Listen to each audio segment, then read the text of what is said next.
Hello बच्चों, welcome to our channel Paxon tuition classes. आज हम चैप्टर नंबर 2 को करेंगे, जहाँ पे हमें पढ़नी है बेसिक अकाउंटिंग टर्म्स। अब बेसिक अकाउंटिंग टर्म्स हम पढ़ क्यों रहे हैं? बेसिकली अगर आप कोई भी बिजनेस जैसे पढ़ते हैं तो बिजनेस के अंदर कुछ टर्म्स होती हैं, टैक्सेशन पढ़ेंगे, टैक्सेशन के अंदर कुछ टर्म्स होंगी। साइंस आपने पढ़ी थी 10th में, तो साइंस के अंदर भी आपने टर्म्स पढ़ी थी। तो इसी तरीके से आपकी अकाउंटिंग में कुछ टर्म्स हैं। ये टर्म्स आपको लाइफ टाइम मदद करेंगी आपकी अकाउंटिंग को करने के लिए। तो आपको ये टर्म्स पढ़नी है। सबसे पहले जो आपकी टर्म है बिजनेस ट्रांजैक्शन। सबसे पहले हम टर्म पढ़ेंगे बिजनेस ट्रांजैक्शन। अब ये बिजनेस ट्रांजैक्शन क्या होती है? तो इसमें 2 वर्ड है। पहला तो है कि हमारा एक बिजनेस है, ये हमारा बिजनेस है, और दूसरी हमारी है ट्रांजैक्शन। तो ये 2 टर्म्स हैं हमारी, बिजनेस और ट्रांजैक्शन। तो सबसे पहले हम समझेंगे कि ट्रांजैक्शन क्या होता है। ट्रांजैक्शन का मतलब ये होता है, जैसे सपोज करिए आप कभी कोई बाजार गए सामान लेने के लिए, आपने कोई गुड्स या सर्विस आपने रिसीव करी है, तो उसके अगेंस्ट में आपने कुछ पैसा वहाँ पर जो आप दुकानदार है उसको दिया होगा। तो जब हम कोई चीज़ खरीदते या बेचते हैं उसी को हम बोलते हैं ट्रांजैक्शन। अभी जो हमारी ट्रांजैक्शन है ये 2 तरीके से होती है। तो इनका जो क्लासिफिकेशन है वो 2 टाइप से हुआ है। पहला कि ये कैश ट्रांजेक्शन होती हैं। कैश ट्रांजेक्शन क्या होगी? जिसमें हम नगद में क्या करेंगे, या तो खरीदेंगे या फिर हम बेचेंगे। तो ये आपका क्या रहेगा, नगद रहेगा। दूसरा आता है हमारा second, credit transactions. Credit transactions क्या होती हैं? क्रेडिट ट्रांजेक्शन्स होती हैं जहाँ पर हम उधार लेते हैं, ठीक है। ये हमारा उधार में होता है। जैसे आप कोई सामान लेके आए, अंकल पड़ोस में आपके दुकान है, आप वहाँ से बिस्किट का पैकेट ले, और आपने क्या कहा, अंकल लिख लेना, शाम को पापा आपको पैसे दे देंगे। तो ये हमारे लिए क्या कहलाएगी, क्रेडिट ट्रांजेक्शन कहलाएगी, जिसमें हमने उधार में सामान ले लिया। नेक्स्ट हमारी आती है नॉन कैश ट्रांजेक्शन। अब नॉन कैश ट्रांजेक्शन क्या होती है? नॉन कैश ट्रांजेक्शन्स हमारी वो ट्रांजेक्शन्स होती हैं जहाँ पर ना तो कैश में ट्रांजेक्शन होगी, ना ही आपकी क्रेडिट में ट्रांजेक्शन होगी। तो बेसिकली ये ऐसी ट्रांजेक्शन्स होती हैं जिसमें कैश का कोई भी इन्वॉल्वमेंट नहीं होगा, पर आपकी ट्रांजेक्शन जरूर होगी। जैसे एक होता है डेप्रिसिएशन, या आप जैसे कोई सामान लिया, वो सामान आपको कोई वापस कर गया, तो ये जो कस्टमर है जो आपको सामान जो है वापस दे गया है, क्योंकि ये जो है ये इससे सेटिस्फाई नहीं था। अब ये सेटिस्फाई नहीं है, इस वजह से इसने ये जो सामान है ये आपको वापस कर दिया है, आपके पास वापस आ गया। अब बात आती है कि हमारी ट्रांजैक्शन तो हमें समझ में आ गई कि बिजनेस ट्रांजैक्शन क्या होते हैं। तो बेसिकली अगर हम बात करें बिजनेस ट्रांजैक्शंस की, तो वो ट्रांजैक्शन जो हमारे बिजनेस से रिलेटेड है। किससे रिलेटेड होनी चाहिए? हमारी बिजनेस से रिलेटेड होनी चाहिए। तो ये क्या है, रिलेटेड टू बिजनेस, ये हमारे बिजनेस से रिलेटेड होंगी। अब बिजनेस से रिलेटेड क्या होता है? जैसे आप रॉ मटेरियल खरीद के लिए, रॉ मटेरियल खरीद लिया, या फिर आप जो है कोई मशीन खरीद के लिए, या फिर आपने रेंट पे कर दिया, रेंट पेड हो जाएगा। आपने वेजेस पे कर दी, वेजेस पेड हो जाएंगी, सैलरी पे हो जाएगी। तो ये जितने भी हमारे खर्चे होंगे ये सारे क्या कहलाएंगे, बिजनेस ट्रांजेक्शन्स कहलाएंगे। क्या कहलाएंगे? बिजनेस ट्रांजेक्शन्स कहलाएंगे। नेक्स्ट हमारी बात आती है कैरेक्टरिस्टिक्स की। बिजनेस ट्रांजेक्शन्स की कैरेक्टरिस्टिक्स क्या होते हैं, फीचर्स क्या होते हैं? सबसे पहला कि ये मनी की फॉर्म में होनी चाहिए। जो भी आपकी ट्रांजेक्शन्स होंगी वो मनी की फॉर्म में होनी चाहिए। जैसे आप कुछ खरीद के लाए हैं या आपने कोई गुड्स सेल कर दिया, तो ये क्या होगा, ये आपका मनी की फॉर्म में होगा। सेकेंड आपका होता है एक्सचेंज ऑफ गुड्स। आपका गुड्स जो है वो एक्सचेंज होने चाहिए। जैसे आपने कोई चीज़ परचेज कर ली, आपने कोई चीज़ सेल करी, तो उस वक्त क्या होगा कि आपके गुड्स एक्सचेंज होते हैं, एक जगह से वो दूसरी जगह चले जाते हैं, एक ओनर के पास से वो दूसरे ओनर के पास चले जाएंगे। तो बेसिकली इसी को हम बोलते हैं एक्सचेंज ऑफ गुड्स। थर्ड हमारा आता है चेंज इन फाइनेंशियल पोजीशन। जब भी आप कोई ट्रांजेक्शन करते हैं तो जो आपकी फाइनेंशियल पोजीशन होती है ये हमेशा चेंज हो जाती है, ठीक है। ये चेंज कैसे होगी ये आप आगे जानोगे। तो आपको इतना सा याद रखना है कि जब भी हम कोई बिजनेस ट्रांजेक्शन करते हैं तो हमारी फाइनेंशियल पोजीशन चेंज होती है। इसके बाद आता है अकाउंटिंग इक्वेशन। अकाउंटिंग इक्वेशन क्या होती है हमारी? अकाउंटिंग इक्वेशन का मतलब है assets equals to liability plus capital. ये हमारी अकाउंटिंग इक्वेशन होती है। ये हम अभी आगे सीखेंगे, जो कि हमारा चैप्टर नंबर 5 रहने वाला है, ठीक है। इस चैप्टर के अंदर हम इसको सीख लेंगे। इसके बाद नेक्स्ट हमारा आता है कि जो हमारी ट्रांजेक्शन्स होती हैं वो ड्यूल एस्पेक्ट पे चलती हैं। ड्यूल एस्पेक्ट का मतलब क्या है कि ट्रांजेक्शन्स के हमेशा 2 साइड होंगी। 2 साइड में क्या होगा, एक साइड तो होगी रिसीविंग की साइड और दूसरी साइड होगी पेमेंट की साइड, जिसको हम गिविंग साइड बोलते हैं। जैसे सपोज करिए कि आप हैं, ठीक है, यहाँ पर आप हैं और आपने कोई सामान खरीदा, तो आप क्या करोगे, ये दुकानदार अंकल हैं, ठीक है, इनसे आपने सामान खरीदा। अब जो आप सामान खरीद रहे हो तो ये अंकल आपको देंगे गुड्स। क्या देंगे, ये आपको गुड्स देंगे और आप इनको क्या करोगे, आप इनको करोगे पेमेंट, आप इनको क्या दोगे, पैसे दोगे। तो बेसिकली जब गुड्स की बात होगी तो यहाँ पे हो जाएगा स्टॉक, आपका स्टॉक चला जाएगा, और जब पेमेंट होगा तो पेमेंट किस में होगी, कैश में। तो बेसिकली हमारी दो ट्रांजेक्शन्स हो जाती हैं, जब भी कोई हम ट्रांजेक्शन करेंगे तो हमारी दो साइड इफेक्ट होगी। नेक्स्ट पॉइंट हमारा आता है कि इक्विटी होनी चाहिए बैलेंस शीट के अंदर। इसका मतलब क्या है, आपकी जो बैलेंस शीट है वो हमेशा बराबर होनी चाहिए। बैलेंस शीट कैसे होती है, जैसे सपोज करिए ये एक तराजू है, ठीक है, पहले हम तराजू बना लेते हैं आराम से। ये आपका एक तराजू है और इस तराजू के ऊपर कुछ इस तरीके से यहाँ पर एक लीवर होता है। अब ये जो तराजू है इसकी दोनों साइड क्या होनी चाहिए, बराबर होनी चाहिए, इक्वल होनी चाहिए। क्या होनी चाहिए, इक्वल होनी चाहिए। अब अगर ये इक्वल रहेंगी तो ये हमारा तराजू में सामान सही तरीके से तुल रहा है। अब आपकी बैलेंस शीट भी सेम ऐसी होती है। इसका मतलब क्या है कि आपकी जितनी भी एसेट्स होंगी वो हमेशा बराबर होनी चाहिए, किसके, टोटल एसेट्स बराबर होंगी टोटल लायबिलिटी के। ये आपको याद रखना है। इसके बाद नेक्स्ट हमारा आता है प्रोप्राइटर। सेकंड टर्म हमारी क्या रहने वाली है, प्रोप्राइटर, जिसको हम बोलते हैं ऑनर। इसका मतलब बिजनेस का मालिक। क्या रहने वाला है, मालिक, ठीक है। अब ये जो मालिक है ये क्या काम करेगा, बेसिकली जो भी इंसान बिजनेस के अंदर इन्वेस्टमेंट करता है और सारा का सारा रिस्क भी बियर करता है, उसी को हम क्या बोलते हैं, प्रोप्राइटर बोलते हैं। वही उस बिजनेस का मालिक होता है। जैसे बराबर में आपके कोई अंकल हैं जो किराने की दुकान चलाते हैं, तो वो जो अंकल है वो उस बिजनेस के क्या हुए, मालिक हुए। थर्ड टर्म आती है हमारी अकाउंट्स। अकाउंट्स क्या होते हैं, अभी मैंने आपको समझाया था कि जो भी हम ट्रांजेक्शन्स करेंगे ये कहाँ जाएंगी, अकाउंट के अंदर जाएंगी। तो आपने जब जैसे सपोज करिए आपने कभी पापा को देखा होगा बैंक जाते हुए, तो बैंक की क्या होती है, एक पासबुक होती है। पासबुक के अंदर जो है आपका कुछ इस तरीके से आपके कुछ वो बने हुए होते हैं। जैसे यहाँ पर लिखा होता है डेबिट, यहाँ लिखा होगा क्रेडिट। इसका मतलब कि पैसे निकालोगे तो इधर आएगा, डालोगे तो इधर आएगा, डिपॉजिट करने पे इस साइड आते हैं। और यहाँ पर आपकी लिखी होती है ट्रांजेक्शन से किस किस चीज़ के लिए, प्लस यहाँ पर आपकी डेट आ जाती है। तो ये कुछ इस तरीके से आपकी पासबुक होती है। अब ये जो पासबुक है ये एक अकाउंट है। क्या है, ये एक अकाउंट है जिसको हम बोलते हैं बैंक अकाउंट। क्या बोलते हैं, बैंक अकाउंट। तो यही हमारे लिए अकाउंट कहलाता है। तो इस तरीके से आपके बहुत सारे अकाउंट बनेंगे, जिसमें आपका परचेज़ का अकाउंट आएगा, सेल्स का अकाउंट आएगा, कैश का अकाउंट आएगा, डेटर्स के अकाउंट आएंगे। तो ये बहुत सारे अकाउंट्स आपके बनने वाले हैं जो आप इसके अंदर मेंटेन करने वाले हैं, जिसमें आपकी कैश की, क्रेडिट की, दोनों की ट्रांजेक्शन्स रिकॉर्ड होती हैं। उम्मीद करता हूँ ये आपको यहाँ से अच्छे से समझ में आ रहा होगा। नेक्स्ट हमारी टर्म आती है कैपिटल। कैपिटल क्या होती है, कैपिटल को हम हिंदी में बोलते हैं पूंजी। क्या बोलते हैं, पूंजी। पूंजी क्या होती है, जो हम बिजनेस में फर्स्ट टाइम हम पैसा लगाते हैं उसको हम बोलते हैं पूंजी। तो बिजनेस स्टार्ट करने के लिए जो भी फंड इन्वेस्ट होता है उसको क्या कहा जाता है, कैपिटल कहा जाता है। अब ये जो कैपिटल है ये बिजनेस के लिए क्या होती है, बिजनेस के लिए होती है लायबिलिटी। क्यों, क्योंकि मालिक का पैसा है। सपोज करिए एक बिजनेस के अंदर 4 लोग हैं, ये कोई बिजनेस है और इस बिजनेस में 4 लोगों ने मिलके पैसे लगाए। ये 4 लोग हैं, इन 4 लोगों ने इसके अंदर पैसा लगाया।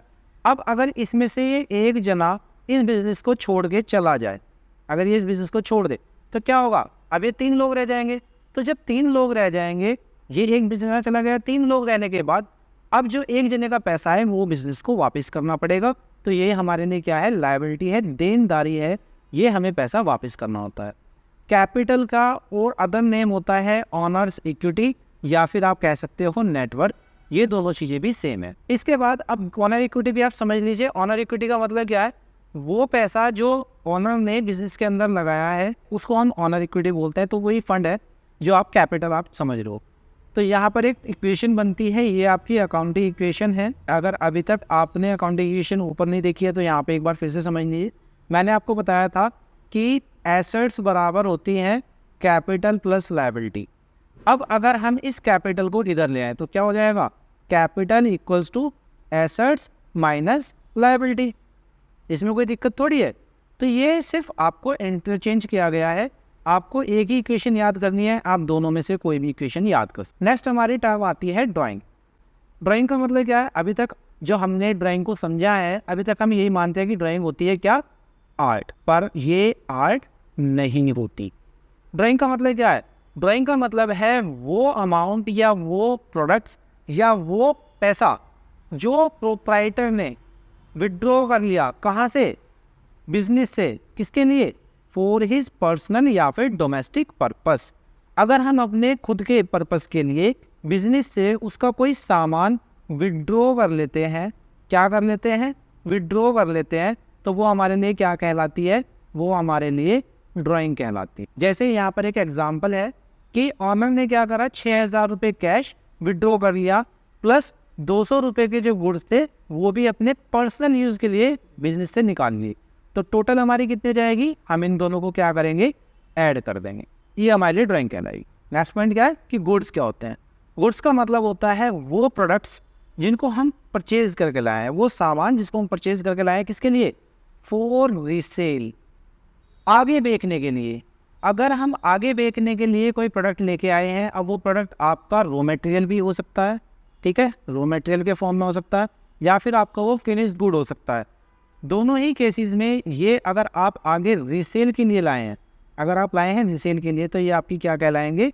गुड्स कहलाएंगे, या फिर आप इनको कह सकते हैं कि ये आपका स्टॉक कहलाएगा। ये आपके गुड्स हैं, ये आप आगे इनको बेचोगे, इसके लिए आप सामान लाए हो तो गुड्स कहलाते हैं। जैसे एग्जाम्पल की अगर मैं बात करूँ तो सबसे पहला एग्जाम्पल होता है, जैसे कोई फर्नीचर का डीलर है, अगर वो लकड़ी लाता है या कील वगैरह लाता है तो उसके लिए वो क्या होंगे? गुड्स कहलाएंगे। अगर कोई प्रॉपर्टी डीलर है तो उसके लिए ज़मीन, दुकानें, ये क्या कहलाएंगी? गुड्स कहलाएंगी। अगर कोई स्टेशनरी मर्चेंट है, स्टेशनरी की दुकान है, तो वो जो पेन, पेंसिल, रबड़, कटर जो लेके आता है उसके लिए वो क्या है? गुड्स है। उम्मीद करता हूँ आपको ये गुड्स अच्छे से समझ में आ गया होगा। अगर अभी तक आपने चैनल को सब्सक्राइब नहीं किया तो आप चैनल को सब्सक्राइब कर लीजिए। अगर अभी तक आपने टेलीग्राम चैनल को ज्वाइन नहीं करा है तो इसको भी कर लीजिए, क्योंकि आपका जो यूट्यूब है वहाँ आपको वीडियो मिलने वाली है, या आपकी क्लासेस रहेंगी, और टेलीग्राम को आप में मिलने वाले हैं नोट्स और अदर सपोर्टिव मटेरियल्स। नेक्स्ट हमारी टाइम आती है अकाउंटिंग पीरियड। अकाउंटिंग पीरियड क्या होता है? देखो, पीरियड से तो आपको समझ में आता है कि समय, और अकाउंटिंग का मतलब क्या है कि जब हम अकाउंटिंग करेंगे, किसी अकाउंट्स को रिकॉर्ड कर रहे हैं, किसी ट्रांजेक्शन को रिकॉर्ड कर रहे हैं, तो बेसिकली अकाउंटिंग पीरियड जो होता है वो 12 महीने का होता है। जैसे अगर हम कैलेंडर को देखें तो कैलेंडर कहाँ से होता है? अगर हम कैलेंडर ईयर की बात करें तो 1 जनवरी से शुरू होता है और 31 दिसंबर पे ख़त्म हो जाता है, तो ये होता है कैलेंडर ईयर, जिसको हम बोलते हैं कैलेंडर पीरियड। और दूसरा होता है हमारा फाइनेंशियल ईयर। फाइनेंशियल ईयर कब से स्टार्ट होता है? ये होगा आपका 1 अप्रैल से स्टार्ट और ख़त्म होगा 31 मार्च पे। जैसे अगर हम कहें जो हमारा करंट का फाइनेंशियल ईयर है वो कितना है? 1 अप्रैल 2023 से कहाँ तक आएगा? 31 मार्च 2024। तो ये हमारा क्या है? फाइनेंशियल ईयर है। ये हमारा फाइनेंशियल ईयर कहलाएगा। अकाउंटिंग पीरियड आपको अच्छे से समझ में आ गया। नेक्स्ट टाइम आती है हमारी स्टॉक। स्टॉक क्या होता है? स्टॉक को हम बोलते हैं इन्वेंट्री। इन्वेंट्री भी स्टॉक ही होती है। जब आप अकाउंट्स पढ़ेंगे अब तो आपको इन्वेंट्री के नाम से ज़्यादा देखने को मिलेगा। इस इन्वेंट्री का मतलब होता है, जैसे सपोज करिए आप जो है, आपके पास एक जार था, ठीक है, ये आपके पास एक डब्बा है, जिस डब्बे के अंदर आपने टॉफ़ी रखी है, ये बहुत सारी टॉफ़ी रखी हुई हैं। अब इसमें से आप रोज़ एक टॉफ़ी निकालते हैं और खा लेते हैं। तो अगर आपने 1 अप्रैल को इसके अंदर 30 टॉफ़ीज़ डाली थी, अगर आपने 30 टॉफ़ी इसके अंदर डाली थी, तो 10 अप्रैल के बाद इसमें कितनी टॉफ़ी बच रही होंगी? आप बता सकते हैं? अगर आपने 10 दिन लगातार टॉफ़ी खाई है तो कितनी टॉफ़ी खाई होंगी? 10 टॉफ़ी। तो इसके अंदर कितनी बचेंगी? 30 - 10, इसका मतलब कि 20। ये हमारा क्या कहलाएगा? स्टॉक। समझ में आ गए? अब बेसिकली बात समझिए, 2 टर्म होती है, ओपनिंग स्टॉक और क्लोजिंग स्टॉक। क्लोजिंग स्टॉक का मतलब क्या है? अगर हम बात कर रहे हैं कि हमने पूरे साल, पूरे अकाउंटिंग ईयर हमने अकाउंटिंग करी, तो जो अकाउंटिंग ईयर का लास्ट डे होगा, अकाउंटिंग ईयर का लास्ट डे क्या था हमारा? 31 मार्च 2024। तो जो 31 मार्च को हमारे पास क्या बचेगा? स्टॉक बचेगा। तो ये स्टॉक हमारे लिए क्या कहलाएगा? क्लोजिंग स्टॉक कहलाएगा, कि ये माल हमारे पास बच गया। अब अगले साल जब हमारी 1 अप्रैल 2024 आएगा, है ना, तो ये हमारे लिए क्या हो जाएगा? ओपनिंग स्टॉक हो जाएगा। इसका मतलब पिछले साल का जो क्लोजिंग है वो अगले साल के लिए ओपनिंग हो जाता है। जैसे अगर सपोज करिए आपके पापा ने आपको 100 रुपीज़ दिए और आपने पूरे दिन उन 100 रुपीज़ को इस्तेमाल करा और आपने इसमें से 60 रुपीज़ जो है वो खर्च कर दिए, एक्सपेंड कर दिए, तो आपके पास कितने बचे? 40 रुपीज़। अगले दिन आपको पापा फिर 100 रुपये देंगे, तो ये 100 रुपये इसके अंदर ऐड हो जाएंगे। तो बेसिकली ये जो 40 रुपीज़ है ये आपका क्लोजिंग स्टॉक है और ये जो 100 रुपीज़ है ये इसके अंदर जुड़ जाएंगे, तो टोटल हो जाएगा 140। ये आपका ओपनिंग स्टॉक कहलाएगा। समझ में आया? तो हमारा जो स्टॉक होता है वो दो तरह का होता है। ओपनिंग स्टॉक जब हम शुरुआत करते हैं तो शुरुआत की बिगिनिंग के अंदर जो हमारा स्टॉक है वो ओपनिंग स्टॉक कहलाता है, और जब पीरियड एंड होता है तो एंडिंग पे हमारा क्या कहलाएगा? क्लोजिंग स्टॉक कहलाएगा। अब स्टॉक भी हमारा 3 तरह का होता है। सबसे पहला होता है रॉ मटेरियल, कि कच्चा माल। अगर हम कोई रॉ मटेरियल लेके आए हैं सामान बनाने के लिए, जैसे सपोज करिए हम ये लकड़ी ले आए। अब ये लकड़ियाँ क्या है, ये हमें क्या बना के देंगी? कुर्सी बना के देंगी, चेयर बना के देंगी। तो ये लकड़ी जो है ये हमारे लिए क्या कहलाएंगी? Raw material. फिर ये रॉ मटेरियल हमने मशीनों में डाल दिया। अब ये मशीन है, ये रॉ मटेरियल हमने इस मशीन के अंदर डाल दिया, यहाँ लकड़ी आ गई। तो अब यहाँ पर ये बन रहा है फर्नीचर, तो ये हो गया हमारे लिए वर्क इन प्रोग्रेस। जो सामान मशीनों के अंदर है ये वर्क इन प्रोग्रेस है। और लास्ट में हमारे पास ये एक चेयर बन के आ गई, तो ये हमारे लिए क्या कहलाएगी? Finish good. ये इसको बोलते हैं फिनिश गुड। अब आपको एक चीज़ याद रखनी है, वैसे ये कहीं काम अभी आएगी नहीं। हम जो स्टॉक का वैल्यूएशन करते हैं वो करते हैं उसकी कॉस्ट प्राइस या फिर उसकी मार्केट प्राइस, दोनों में से जो भी कम होगा, विच एवर इज लेस, उसको ही हम लेके चलेंगे। उम्मीद करता है ये आपको समझ में आ गई होगी। नेक्स्ट हमारा आता है point trade receivable. Trade receivable का मतलब क्या है?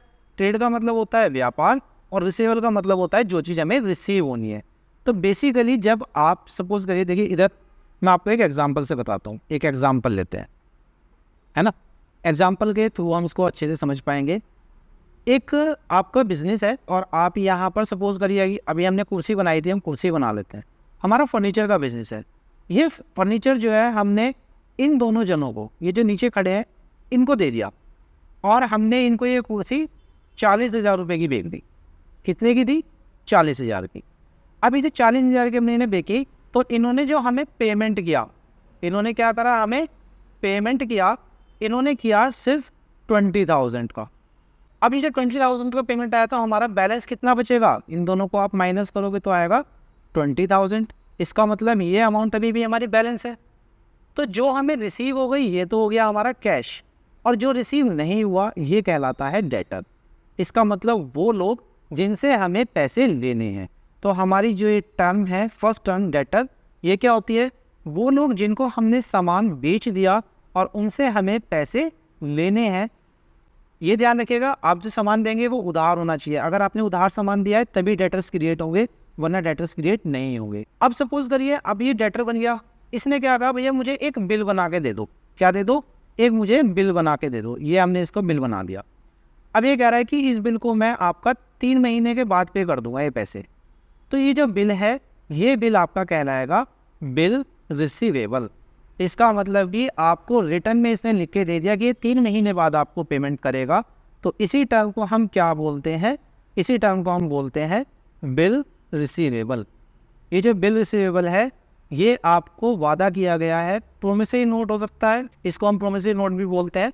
आपको ये रिटर्न में दे रहा है लिख के कि मैं आपको वादा करता हूँ कि एक स्पेसिफिक अमाउंट एक स्पेसिफिक डेट पे मैं आपको क्या करूँगा? मैं आपको पे कर दूँगा। तो ये हमारे लिए बिल रिसीवेबल होता है। और जब हम अपने डेटर्स और BR को दोनों को जोड़ देते हैं तो इन दोनों को जोड़ के जो बनेगा वो बनेगा ट्रेड रिसीवेबल। इन दोनों का जो जोड़ होता है, एडिशन होता है, उसी को हम बोलते हैं ट्रेड रिसीवेबल। समझ में आया? अगर आपको ट्रेड रिसीवेबल समझ में आ गया ना तो सेम आपको ट्रेड पेबल भी समझ में आ जाएगा। ट्रेड पेबल में क्या है? अभी हमने सामान उधार बेचा था। अगर हम किसी इंसान से, ठीक है, ये एक इंसान है, इससे अगर हम सामान क्या करते हैं? परचेज करते हैं। हमने इससे सामान परचेज किया है, वो भी किस पे? क्रेडिट, उधार पे। तो जब हम इससे उधार परचेज कर रहे हैं, सपोज करिए अगर हमने 40,000 रुपये का इससे उधार ले लिया तो 40,000 के हम इसके क्या हो गए? क्रेडिटर। क्या हो गए? क्रेडिटर। तो देखिए पहली टर्म जो हमारी है वो क्या है? क्रेडिटर। तो क्रेडिटर कौन लोग होते हैं? जब हम किसी से परचेज करते हैं ऑन क्रेडिट तो वो हमारे लिए क्या कहलाता है, क्रेडिटर। क्यों? क्योंकि हमें उसको पेमेंट करनी है। और अगर यही जना अगर हम इसको एक बिल बना के दे दे तो ये हमें क्या देगा, एक बिल बना के देगा जिसको हम बोलेंगे बिल पेबल। तो ये एक बिल पेबल होता है, इसमें आप इससे वादा कर रहे हो, ये रिटर्न फॉर्म में है, आप इससे वादा कर रहे हो कि आप इसको क्या करोगे, आप इसको पे करोगे एक स्पेसिफिक अमाउंट, कब, एक फ्यूचर डेट के अंदर। इसका मतलब आपने जैसे सपोज करो इससे कहा कि हम 3 महीने पेमेंट करेंगे 3 महीने के बाद, तो ये जो 3 महीने बाद डेट आएगी वो आपकी क्या होगी, वो आपकी पेमेंट डेट होगी, ये आपकी पेमेंट डेट हो जाएगी। तो ये आपका बिल पेबल, या फिर अगर हम कहें इन दोनों का जो एडिशन होगा, जैसे हमने अभी ऊपर देखा था क्रेडिटर प्लस बिल पेबल, इन दोनों को अगर हम जोड़ दें तो क्या बनता है, ट्रेड पेबल। तो इन दोनों का एडिशन ही हमारा ट्रेड पेबल कहलाता है। नेक्स्ट टर्म हमारी आती है परचेज। परचेज क्या होती है? परचेज मतलब है हमारा कि जब हम कोई खरीदारी करते हैं। अब परचेज भी हमारी उन्हीं चीज़ों की है, जैसे कि हम गुड्स खरीद के ला रहे हैं तो इसको हम परचेज बोलेंगे। तो अब परचेज के लिए एक एग्जाम्पल है, पहले आप एग्जाम्पल से समझिए। जैसे फर्नीचर परचेज किया आपने प्रॉपर्टी डीलर से, तो ये फर्नीचर आपकी परचेज नहीं कहलाएगी। अब ये क्यों नहीं कहलाएगी? देखिए, परचेज हमारी वही होंगी, परचेजेस हम उन्हीं को मानेंगे जो हमारा बिजनेस होगा। अगर हमारा सपोज करिए, अगर हमारा है बिजनेस किसका, इलेक्ट्रॉनिक्स का, तो अगर आप वॉशिंग मशीन लेके आए हैं, आप क्या लाए हैं, वॉशिंग मशीन लेके आए हैं, तो ये वॉशिंग मशीन आप किसके लिए लाए हैं, आगे सेल करने के लिए, है ना। इसको हम बोलते हैं रीसेल। तो जब आप रीसेल करने के लिए लाते हैं तो उसको हम बोलते हैं परचेज। जो आपका मेन बिजनेस है उसको करने के लिए जब आप कोई चीज़ खरीद के लाते हैं तो वो आपके लिए परचेज कहलाती है। अब ये परचेज भी आपकी दो तरह की होती है, पहली होती है कैश परचेज और सेकंड होती है आपकी क्रेडिट परचेज। कैश परचेज कब होगी, जब आप कैश में खरीदेंगे, और अगर आप उधार खरीदते हैं तो क्रेडिट परचेज होगी। सेकंड टर्म आती है कि अभी जो आपने ये परचेज़ की, ये जो वॉशिंग मशीन है ये आपने परचेज़ की और ये परचेज़ आपकी जो है आपको अच्छी नहीं लगी, इसमें कुछ डिफेक्ट आ गया, इसमें क्या है, डिफेक्ट है, तो आप क्या करोगे, आप इस सामान को वापस भेज दोगे, आप इसको रिटर्न कर दोगे। तो ये क्या कहलाएगी, परचेज रिटर्न कहलाएगी, या फिर आप इसको कह सकते हो रिटर्न आउटवर्ड। जो हमारे पास सामान आया था वो हमने वापस भेज दिया, इसको हम बोलते हैं रिटर्न आउटवर्ड।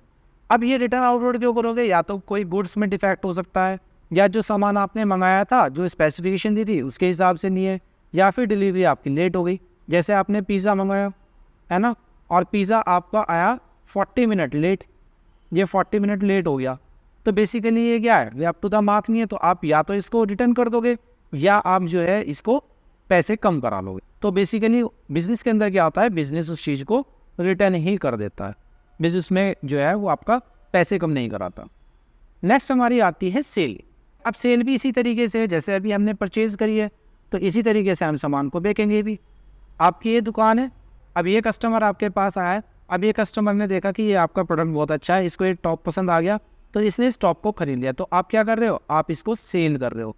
जो आपका मेन बिजनेस है, अगर आप उस चीज़ को सेल करते हो तो वो आपकी सेल कहलाएगी। बट अगर सपोज करिए आपके पास कोई पुरानी मशीन पड़ी थी जिसको आप बहुत टाइम से यूज़ कर रहे थे और उसको आप सोल्ड कर देते हो, आप मशीन को सोल्ड कर रहे हो, तो वो आपकी सेल नहीं कहलाएगी। क्यों? क्योंकि सेल हमारी क्या होगी, हमारा जो मेन बिजनेस है, क्या है, हमारा मेन बिजनेस जो है वही हमारी सेल कहलाती है। अब सेल भी हमारी दो तरह की है, जैसे हमारी परचेज दो तरह की थी, ऐसे सेल भी दो तरह की है। पहली है कैश सेल्स। अगर हम नगद में सेल कर रहे हैं, इधर से हमने सामान दिया और सामने से हमने पैसे ले लिए, तो वो कैश सेल कहलाएगी। बट अगर हम उधार दे रहे हैं तो वो क्रेडिट सेल कहलाएगी। अब सेल भी अगर कोई सपोज करिए कस्टमर लेके गया, जैसे अब ये लेडी लेके गई थी, अब इसको जो है ये टॉप पसंद नहीं आया, ये जो टॉप है, तो ये इस टॉप को वापस करने के लिए आगे तो क्या कहलाएगा, सेल्स रिटर्न कहलाएगा। इसको ये पसंद नहीं आया, अब इसमें डिफेक्ट हो सकता है, कहीं पर इसमें होल हो सकता है, या कलर इसका फेड हो सकता है, जिसकी वजह से कुछ भी रीज़न है ये इसको रिटर्न करने आई है, तो इसको हम रिटर्न या रिटर्न इनवर्ड बोलते हैं। नेक्स्ट हमारी टर्म है एसेट्स। ये आपका बहुत इंपॉर्टेंट पॉइंट है, आप इसको बहुत अच्छे से समझेंगे।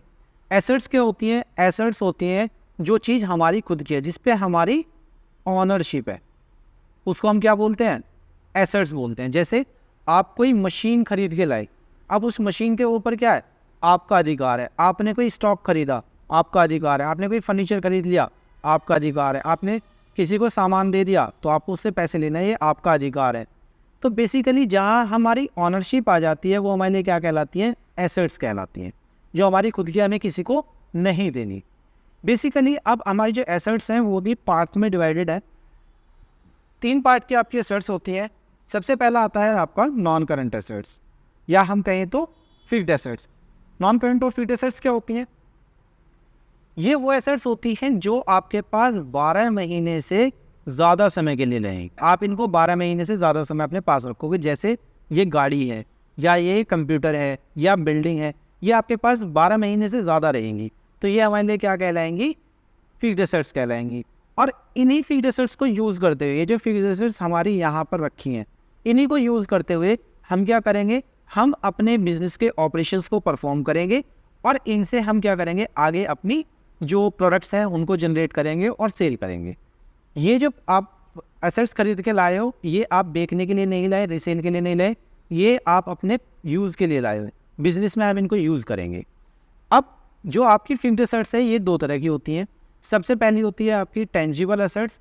टेंजिबल एसेट्स वो होती हैं जो दिखाई देती हैं, जिनको आप छू सकते हो। जैसे कि ये टेबल, ठीक है, ये टेबल है, आप इसको देख सकते हो, आप इसको छू सकते हो, तो ये क्या है, टेंजिबल एसेट्स है। इनको हम देख सकते हैं, छू सकते हैं। जैसे कि आपकी land and building, plant and machinery, furniture, fittings, computer, गाड़ी, ठीक है, जो आपकी कार्स वगैरह हैं, ये सब चीज़ें आप देख सकते हो। तो ये क्या कहलाती हैं, आपकी फिक्स्ड एसेट्स कहलाती हैं। नेक्स्ट हमारा आता है इंटेंजिबल एसेट्स। इंटेंजिबल क्या होगी, जो दिखाई ना दे, जिनका कोई फिजिकल एग्जिस्टेंस ना हो, ये दिखाई नहीं देंगी। इनको सिर्फ हम क्या कर सकते हैं, महसूस कर सकते हैं। अब ऐसी क्या एसेट्स होती हैं, जैसे कि किसी की रेपुटेशन, जिसको हम बोलते हैं गुडविल, किसी का कोई मान सम्मान है, कोई रिस्पेक्ट है, तो वो क्या है, वो इंटेंजिबल एसेट्स है। या फिर आपने कोई नया इन्वेंशन किया है, जैसे आपने कोई टेक्नोलॉजी जनरेट कर दी है, तो वो क्या होगा, आप उस टेक्नोलॉजी को पेटेंट कराओगे, ताकि उस टेक्नोलॉजी को कोई और दूसरा बंदा यूज़ ना कर पाए। आपकी जो बुक्स आती हैं, उस बुक्स पे आपने देखा होगा कुछ इस तरीके का साइन बना हुआ होता है, सर्कल के अंदर सी। तो ये सर्कल के अंदर जो सी है, ये किस चीज़ के लिए है, कॉपीराइट के लिए। कॉपीराइट का मतलब क्या होता है कि ये जो बुक है, इसके अंदर जो कंटेंट लिखा हुआ है, इसको कोई भी बिना हमारी परमिशन के यूज़ नहीं कर सकता। तो अगर आपको उस बुक का कंटेंट यूज़ करना है, तो जो बुक के ऑनर है उनसे आपको परमिशन लेनी पड़ेगी। नेक्स्ट आता है हमारा ट्रेडमार्क। ट्रेडमार्क क्या होता है, जैसे आपने देखा होगा कि किसी का भी नाम होता है, जैसे एप्पल का लोगो है, या ये इस तरीके का आपने लोगो देखा होगा, ये किसका है, ऑडी का लोगो है, तो ये क्या है, ये ट्रेडमार्क है। तो आपने इस तरीके से टीएम लिखा हुआ देखा होगा, ये टीएम जो लिखा हुआ होता है ये ट्रेडमार्क होता है। इसका मतलब ये जो 4 छल्ले हैं, इसको कोई और यूज़ नहीं कर सकता, इसको कौन यूज़ करेगा, सिर्फ ऑडी यूज़ करेगी। अगर किसी ने इसको यूज़ करा तो उसके ऊपर क्या लग जाएगा, पेनल्टी लग जाएगी। क्या लगेगी, पेनल्टी लग जाएगी। इसी तरीके से हमारी नेक्स्ट आती हैं, पहली फिक्स्ड एसेट्स, दूसरी होती है करंट एसेट्स। करंट एसेट्स क्या होगी, अगर हमारी 12 महीने से ज़्यादा चलने वाली चीज़ें तो हमारी हो गई फिक्स्ड एसेट्स, बट अगर ये 12 महीने से कम चलेंगी तो क्या होंगी, करंट एसेट्स। जैसे इनको अच्छे से आप समझिएगा। जैसे सबसे पहला आता है आपका कैश। कैश क्या है, पैसा आता रहेगा, जाता रहेगा। अब ऐसा तो है नहीं कैश आपके पास बिल्कुल 1 साल तक मेंटेन रहेगा। अगर आपके पास 10 लाख रुपए थे तो 10 लाख रुपए ही है, ना उसमें कुछ आया है ना कुछ गया है, तो ऐसा नहीं होगा। तो ये कैश क्या है, आता जाता रहता है। इसी तरीके से बैंक बैलेंस भी घटता बढ़ता रहेगा, तो इसमें भी चेंजेस होते रहेंगे, तो ये भी क्या है, करंट एसेट्स है। इसके बाद आपका स्टॉक आता जाता रहेगा। डेटर्स आपके, अगर आपने किसी को उधार माल दिया है तो वो 2 महीने 3 महीने में आपको पैसे दे देगा। ऐसे ही बिल रिसीवेबल भी आपके 3 महीने मैक्सिमम आपका रिसीव हो जाता है। या आपने कोई प्रीपेड एक्सपेंस कर दिया है तो वो भी हमारे लिए क्या कहलाती है, करंट एसेट्स कहलाती है। तो करंट एसेट्स क्या होती हैं, जो 12 महीने से कम रहेंगी, उससे पहले ही हमारे पास से क्या होगा, चली जाएंगी, ये हमारे पास से चली जाएंगी। नेक्स्ट आती है हमारी फिक्टिशियस एसेट्स। ये बहुत कम बच्चों जो है उनको पता होती है, बहुत कम टीचर्स को बताते भी हैं। बेसिकली ये वो एसेट्स होती है जिनकी ना तो कोई फिजिकल फॉर्म है, ना कोई रियल वैल्यू है, ना कोई उनका लीगल जो है टेक्निकल ग्राउंड है। बेसिकली ये वो एसेट्स हैं, ना तो ये आपकी फिजिकल एसेट्स हैं, ना ही ये आपके इंटेंजिबल एसेट्स हैं। ऐसा क्या होगा, तो मैं आपको एक एग्जांपल देता हूँ। जैसे यहाँ नीचे एक एग्जांपल है, आपने 20 करोड़ रुपए खर्च किए किसके ऊपर? कंपनी को बनाने के, वो तो बोलते हैं प्रिलिमिनरी एक्सपेंसेस। कंपनी को फॉर्म करने के लिए आपने 20 करोड़ रुपए खर्च कर दिए। अब ये जो खर्चा है, ये पूरा का पूरा खर्चा आप नहीं ले सकते। क्यों? क्योंकि ये एडवर्सली इफेक्ट डालेगा आपके प्रॉफिट के पोजीशन पे, मतलब आपका प्रॉफिट बहुत तेज़ी से कम हो जाएगा। तो बेसिकली उससे बचने के लिए हम क्या करते हैं, जो 20 करोड़ रुपए है ना, इसको हम 5 हिस्सों में डिवाइड कर लेते हैं। हम इसको क्या करेंगे, हम इसको डिवाइड कर देते हैं 5 हिस्सों में। तो ये कितने हो जाएंगे? 4 करोड़ रुपए। अब हम इनको अगले 5 सालों तक, जो हमारे 5 ईयर्स है, उसमें हम इसको अपने प्रॉफिट एंड लॉस अकाउंट के अंदर चार्ज करेंगे, जिससे हमारा जो प्रॉफिट है उस पर ज़्यादा इफेक्ट नहीं आएगा और हमारा जो ये प्रॉफिट है ये पॉजिटिव बना रहेगा। समझ में आया? तो इसका मतलब ऐसे खर्चे जो बहुत बड़े खर्चे हो जाते हैं तो उनको स्प्लिट कर लेते हैं आगे नेक्स्ट फाइनेंशियल ईयर्स में। नेक्स्ट हमारी आती है जो हमारा आज का लास्ट टॉपिक रहेगा, लायबिलिटीज़। लायबिलिटीज़ क्या होती हैं? इनको हम बोलते हैं देनदारी। क्या बोलते हैं? देनदारी। इसका मतलब वो अमाउंट जो हमें दूसरों को देनी है। अब ऐसा क्या है, जैसे कि अभी मैंने आपको बताया था कि अगर प्रोप्राइटर ने बिजनेस के अंदर कैपिटल लगाई है तो वो कैपिटल हमारे लिए क्या थी? लायबिलिटी थी। क्यों? क्योंकि वो बिजनेस को पैसा वापस देना पड़ेगा। अब जैसे हमारी एसेट्स थी, इसी तरीके से हमारी लायबिलिटी भी 3 तरह की हैं। पहली हमारी होती है नॉन करंट लायबिलिटी, जिसको हम बोलते हैं लॉन्ग टर्म लायबिलिटी। ये कौन सी लायबिलिटी है? जो 1 साल से ज़्यादा हमारे पास रहेंगी। जैसे अगर हमने लोन ले लिया है ना, हमने डिबेंचर्स इशू कर दिए, तो बेसिकली ये क्या है, जैसे बैंक से लोन लोगे तो आप 1 साल से पहले तो उसको पे कर नहीं पाओगे। तो बैंक का लोन जो है आपका, वो आपका कम से कम 5 से 30 सालों तक के लिए लिया जाता है। मिनिमम 5 ईयर्स या मैक्सिमम 30 ईयर्स। हम एक आइडिया लेके चल रहे हैं कितने में लिया जाएगा। तो ये क्या है? 1 साल से ज़्यादा है, तो ये हमारे लिए क्या कहलाएगी? लॉन्ग टर्म लायबिलिटीज़ कहलाएंगी। नेक्स्ट हमारा आता है करंट लायबिलिटीज़। करंट लायबिलिटीज़ क्या होती हैं? करंट लायबिलिटीज़ वो लायबिलिटीज़ होती हैं जो 1 साल से कम हमारे पास रहेंगी, मतलब मैक्सिमम 1 साल तक वो हमारे पास रहने वाली है। जैसे क्रेडिटर्स हैं, अगर हमारे सप्लायर हैं, क्या है? सप्लायर है, तो इन सप्लायर से जो हमने गुड्स लिए होंगे, ये जो गुड्स हैं, ये गुड्स अब हम यूज़ कर लिया, इनसे हमने सामान बना लिया, तो क्या आप इस सप्लायर को पेमेंट नहीं करोगे 1 साल तक? पेमेंट तो हमें करनी पड़ेगी। तो ये पेमेंट जो है आपकी, ये कितने दिन में हो जाएगी? Maximum to maximum 5 months. तो ये हमारे 1 साल से कम रहते हैं, इसलिए हम इनको क्या बोलते हैं? करंट लायबिलिटी बोलते हैं। इसी तरीके से आउटस्टैंडिंग एक्सपेंसेस हो सकता है। जैसे किसी को सैलरी नहीं थी, आपने सैलरी रोक रखी है, तो वो सैलरी आपको देनी तो है 1 साल से ज़्यादा, तो आप उसको रोक नहीं सकते। तो ये हमारे लिए करंट लायबिलिटीज़ कहलाती हैं। लास्ट हमारा टॉपिक आता है कंटीजेंट लायबिलिटी। ये लायबिलिटी का थर्ड पार्ट है। कंटीजेंट लायबिलिटी क्या होता है? ये रियल लायबिलिटीज़ नहीं होती, ये ऐसी लायबिलिटी होती है जो भविष्य में कभी भी हो सकती है, जिनका हमें कोई भी आइडिया नहीं होता। इसका मतलब क्या है? ये अनसर्टेन है। अब अनसर्टेन ऐसा क्या है? जैसे अभी कुछ टाइम पहले कोविड आया था। क्या आया था? कोविड-19, जिसने क्या करा? हम सबको वैक्सीन लगवा दी थी, है ना, इस तरीके की कुछ हमें वैक्सीन लगी थी। अब ये जब कोविड आया तो फैक्ट्रीज जो थी उनके ऊपर ताले लग गए थे और वो फैक्ट्रीज बंद हो गई थी, और ये काम आपका काफ़ी टाइम तक रहा था। तो उस टाइम पे क्या हुआ? कंपनीज के ऊपर एक्स्ट्रा बर्डन पड़ा। उनको क्या हुआ? उनको वेजेस देनी पड़ी, सैलरी देनी पड़ी। किनको? अपनी लेबर्स को। तो लेबर्स को जो सैलरी देनी पड़ी, प्रॉफिट कुछ हुआ नहीं, खर्चा देना पड़ा। तो बेसिकली ये कंटीजेंट लायबिलिटी कहलाती है।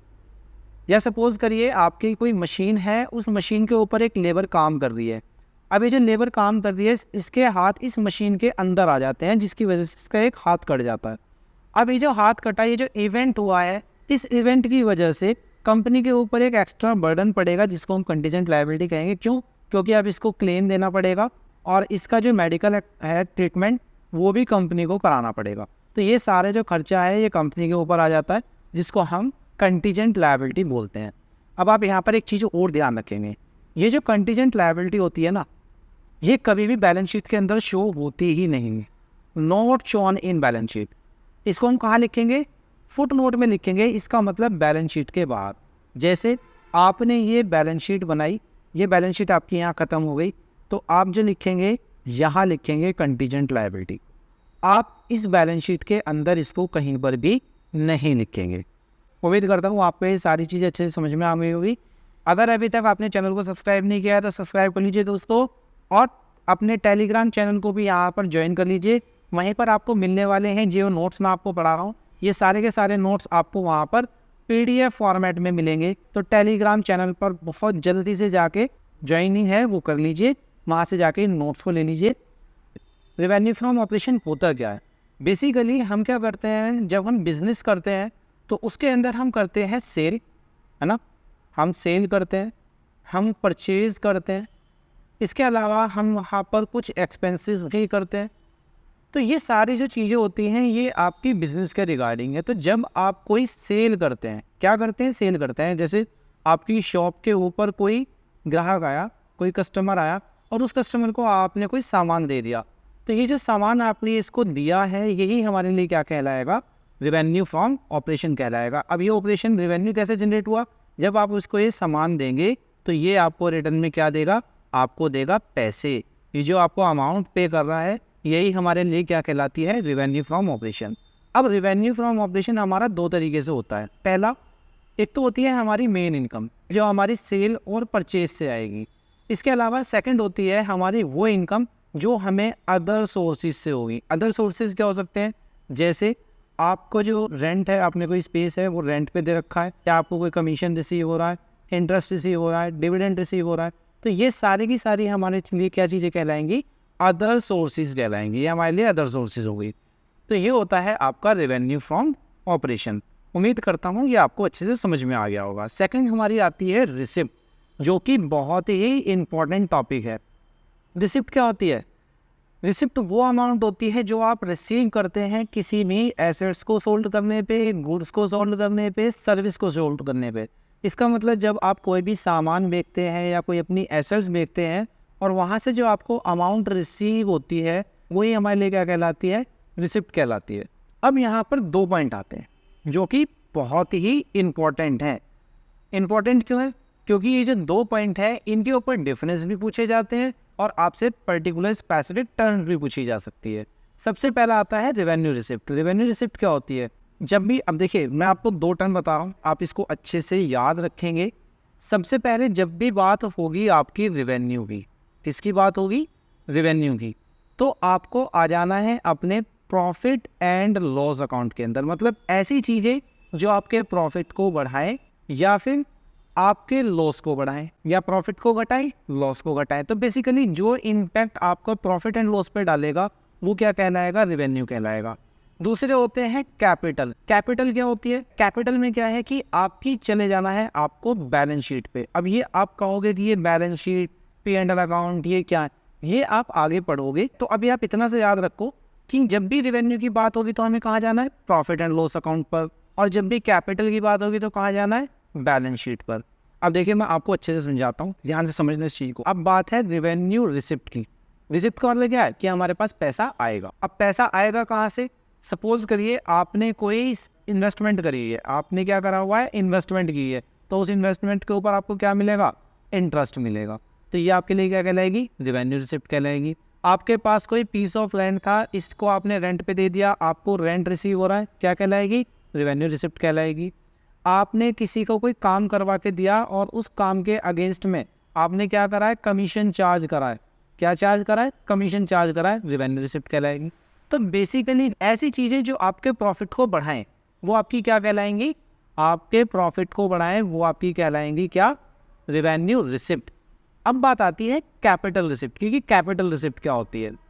कैपिटल रिसिप्ट क्या होगी, कैपिटल रिसिप्ट वो रिसिप्ट होती है जो आपकी इफेक्ट डालती हैं बैलेंस शीट के ऊपर। अब ये क्या होगा, जैसे सपोज करिए आपके पास कोई मशीन है और वो मशीन अब काम नहीं कर रही है, आपने क्या करा, उस मशीन को क्या कर दिया, ये जो जैसे सपोज करिए मशीन है हमारे पास, इस मशीन को हमने सोल्ड कर दिया, तो इसको बेचने से जो हमारे पास अमाउंट आएगी ये हमारे लिए कैपिटल रिसिप्ट कहलाएगी। इसके अलावा कोई बिल्डिंग का हिस्सा हो सकता है, एरिया है कोई, आपने उसको सोल्ड कर दिया, बेकार फर्नीचर आपने निकाल दिया, इसके अलावा कोई इन्वेस्टमेंट कर दिया आपने कहीं पर, तो ये आपके लिए क्या कहलाएंगी, कैपिटल रिसिप्ट। बेसिकली वो रिसिप्ट वो अमाउंट जो आपके पास आ रहा है और आपकी कैपिटल को क्या करेगा, आपकी कैपिटल को इंक्रीज करेगा, क्या करेगा, इंक्रीज करेगा, या आपकी कैपिटल को बढ़ा देगा।